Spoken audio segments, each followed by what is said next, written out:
Bonjour à tous, bienvenue sur Amicom TV. Nous allons parler aujourd'hui de l'installation de son commerce dans un centre commercial. Avec vous, Olivier Nimis, bonjour. Bonjour. Alors, est-ce qu'on peut s'installer facilement dans un centre commercial quand on est un petit commerçant? Alors non, la réponse est non, tout simplement que les centres commerciaux sont en général avec des grandes enseignes, donc on a souvent du Coop et du Migros dans les centres commerciaux en Suisse, et ces centres ne désirent pas avoir de petits indépendants qui peuvent être une mauvaise image pour un centre commercial. Dans les centres, ils préfèrent en général d'avoir des chaînes qu'on retrouve dans plusieurs centres. Donc c'est très difficile de rentrer dans un centre, à part si vraiment on a un concept extraordinaire et le centre aurait besoin d'avoir cette nouveauté pour tirer des nouveaux clients dans les différentes surfaces commerciales. D'accord.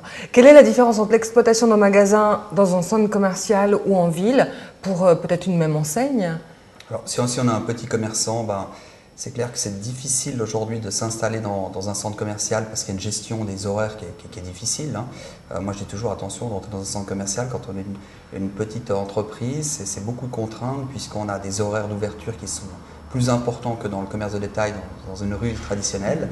Et on n'a pas la possibilité de fermer de temps en temps pour une pause. Il n'y a pas de vacances qui existent. C'est-à-dire que si vous êtes une commerçante, vous allez pouvoir gérer votre porte d'entrée en étant en dehors du centre commercial. Quand vous êtes dans le centre commercial, vous avez l'obligation de respecter les horaires d'ouverture. Et ça, c'est une vraie contrainte si vous êtes toute seule. Et si vous êtes plusieurs, vous devez quand même réfléchir à la gestion de la planification des horaires. Et ça peut aussi engranger des frais qui sont vite importants par rapport au personnel. Je prends un exemple, une surface de 150 mètres carrés. Si vous l'avez en ville, vous pouvez ouvrir du mardi au samedi de la façon que vous voulez, en disant là, on est fermé peut-être de 13h à 14h, ce qui vous permet d'aller manger, ce qui vous permet d'avoir une pause. En étant toute seule, vous pourriez gérer 150 mètres carrés. En étant avec 150 mètres carrés dans un centre commercial, ça ne serait pas possible. Ce serait ouvert du lundi au samedi, avec la nocturne, avec l'horaire continu. Donc vous n'auriez même plus le temps d'aller faire un petit pipi ou d'aller chercher un petit sandwich parce que vous ne pouvez pas fermer votre porte, mettre un petit panneau puis te dire je suis de retour dans 2 minutes. Donc ça, c'est une contrainte qu'il faut réfléchir, mais en général, c'est tout réfléchi. Le centre ne vous laisse pas rentrer très facilement. Donc ceux qui rentrent, c'est quand même des enseignes. De notre côté, donc on n'est pas obligé, par exemple, si on a une enseigne à l'extérieur, de faire les nocturnes, les jours de nocturne. Non, ça, il n'y a pas d'obligation. Il y a des commerçants qui jouent le jeu, il y a des commerçants qui ne jouent pas le jeu. Il y a des centres commerciaux qui font des nocturnes et des centres commerciaux qui ne font pas de nocturnes. Dommage qu'on n'arrive pas à avoir une certaine cohérence entre les commerces, mais c'est vrai qu'aujourd'hui, de toute manière, nocturne, pour moi, personnellement, jusqu'à 9h, ça ne sert pas forcément à grand-chose. Alors la vendeuse va vous dire que c'est horrible puisqu'elle va rentrer tard, mais aujourd'hui, on a besoin de créer des zones d'horaire un petit peu différentes. 9h, c'est trop tôt. On a besoin de pouvoir sortir du travail, d'aller manger au restaurant et peut-être d'aller faire du shopping une fois de temps en temps.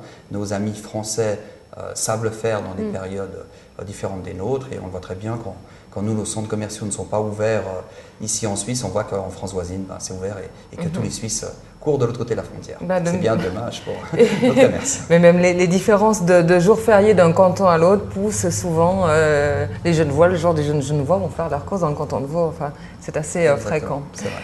Et quelle différence existe-t-il entre la clientèle d'un centre commercial et celle d'un magasin en ville? Alors, un centre commercial, c'est génial, c'est formidable parce qu'il y a tout le temps du monde. On va dire bien sûr qu'il y a des périodes qui sont plus calmes dans la journée que d'autres, mais vous avez toujours l'impression qu'il y a un flux de clients parce qu'il y a toujours la petite dame qui vient chercher son litre de lait, qui passe par votre boutique, ou le monsieur qui a l'habitude de venir boire le café dans le café du coin de votre boutique. Donc vous avez toujours l'impression qu'il y a un mouvement, c'est très animé. C'est aussi assez sympathique un centre commercial parce que vous êtes en contact avec d'autres commerçants relativement facilement. Donc il y a de la complicité qui peut se passer, il y a un échange. Le matin vous arrivez, vous allez boire un café avec le commerçant de la boutique d'à côté, ce qui n'est pas tout à fait le cas dans du commerce traditionnel. Souvent dans le commerce traditionnel, dans les rues, les gens ne se parlent pas, ils sont très vite concurrents, très vite à celui qui regarde l'autre en disant mais qu'est-ce qu'elle fait, pourquoi elle le fait, comment elle le fait. Donc ça, c'est un côté sympa du centre. Le côté, je dirais peut-être moins sympathique, c'est que si vous avez un commerce très spécialisé ou un commerce spécialisé où vous avez besoin de donner du conseil, où il y a un certain accueil, dans un centre commercial, les gens rentrent avec le chariot, avec les enfants qui vont tout toucher. La dame, elle ne vous dit même pas bonjour en rentrant dans la boutique, elle touche tout, elle pose tout n'importe comment, elle va tout essayer sans rien acheter. Dans une boutique, comme vous êtes plus proche de votre client, il y a déjà le bonjour qui existe, il y a une notion de conseil et puis il y a une certaine notion de rapprochement avec votre clientèle qui n'est pas du tout le cas dans un centre commercial. C'est deux mondes différents et j'ai toujours fait bien attention entre le commerce de détail en boutique spécialisée et puis le commerce de détail dans un centre commercial où vous êtes dans une masse, où vous avez beaucoup de gens qui se promènent, qui ont du temps à passer. On a toujours l'impression que dans les centres commerciaux, que c'est formidable. Et moi, j'adore comme occupation de temps en temps d'aller le week-end dans un centre commercial et je m'installe et je regarde en fin de compte d'observer les gens et les gens, c'est maintenant venu. Et la nouvelle tendance, c'est que les centres commerciaux viennent des centres de loisirs aussi. C'est ça, c'est un peu la vie au centre et ça voilà. se médicalise. Enfin, on doit pouvoir tout trouver. Ce qui est sympa, ce qui est très sympa, mais en tant que commerçant, c'est aussi une approche qui est différente de la boutique traditionnelle. Olivier Nimis, merci. Pas de dernier conseil éventuellement. Donc on sait qu'on peut marquer dommage quand on a une petite enseigne. Enfin, on ne peut pas comme ça aller s'installer facilement dans les centres commerciaux. Tout le monde veut absolument ouvrir dans un centre commercial. Quand vous voulez ouvrir une boutique, c'est mieux d'aller aujourd'hui dans le super grand centre commercial que de vous installer dans une rue secondaire. Mais c'est pas possible, c'est du rêve, ça coûte déjà trop cher. Les loyers sont chers. C'est encore plus cher que dans une grande rue marchande d'une artère connue. Celui qui est dans une grande rue marchande d'une artère connue, il a l'habitude de payer des loyers relativement importants. C'est des gens qu'on peut peut-être trouver déjà dans les centres commerciaux. Si on prend des enseignes de prêt-à-porter, on les trouve très souvent dans des centres commerciaux et dans les rues principales de différents centres de centre-ville. Si vous êtes la petite commerçante du coin, de toute manière, vous ne pourrez pas accéder à ce genre de choses. Vous ne serez pas dans un premier temps dans la rue principale. Vous devez commencer par la rue juste à côté.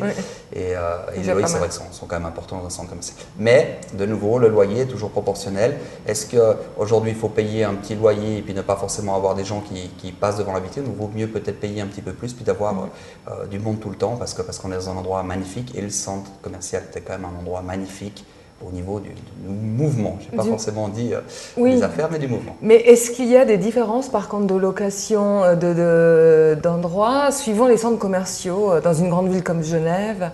Est-ce qu'il y a des grosses différences il y a des centres commerciaux magnifiques. Je crois que Balexer est une référence à Genève, qui est un centre extraordinaire. Et puis, on a des centres aujourd'hui qui sont moins bons. Et dans ces centres moins bons, c'est clair qu'on n'a pas les loyers de Balexer non plus. Donc, il y a des différences par rapport au centre. Il y a aussi des différences sur l'accès au centre. Il y a des centres commerciaux qui souffrent. Un manque d'accessibilité. Qu'ils ont peut-être un manque, je veux dire, d'enseignes. Que les enseignes ne s'intéressent pas à s'installer dans ce centre. Donc, c'est des centres qui sont aussi plus ouverts à recevoir la petite boutique du coin avec le concept plus ou moins original. Donc, eux vont vous laisser rentrer plus facilement. Mais aujourd'hui, à Balexer, c'est un centre qui a énormément d'enseignes, qui a une très bonne mixité des produits. Aujourd'hui, si vous n'êtes pas une enseigne internationale ou une enseigne nationale très connue, où vous n'avez pas le super produit ou le super concept, malheureusement, vous ne rentrez pas. Ou pour vendre des gaufres éventuellement. Balexer vous n'acceptera pas pour des gaufres puisqu'il y en a déjà en bas qui vendent des crêpes et des gaufres. C'est ça, très bien. On sait où vous trouvez vos week-ends, enfin le samedi, puisque c'est quand même fermé le dimanche. Merci beaucoup Olivier Nimis pour tous vos conseils. Et on se retrouve bientôt pour une autre thématique. Au revoir.